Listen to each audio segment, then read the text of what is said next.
Puntahan natin yung bahay ng mga triplets. Yan natin yung mga bata ng mga blessings.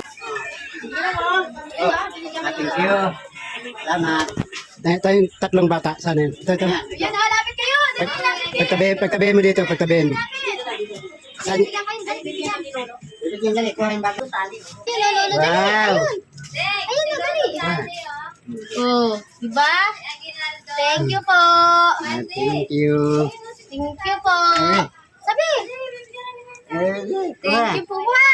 Si Jenny. Dali. Naiya pa oh. Ay, meron pa yun, di ba? Thank you po. Ito, bibigyan natin siya. Thank you po. Ano yan? Thank you ha. Sunod. Ayan mga tatlong triplets. Thank you po. Ayan yung nanay niya. Nanay. Wow.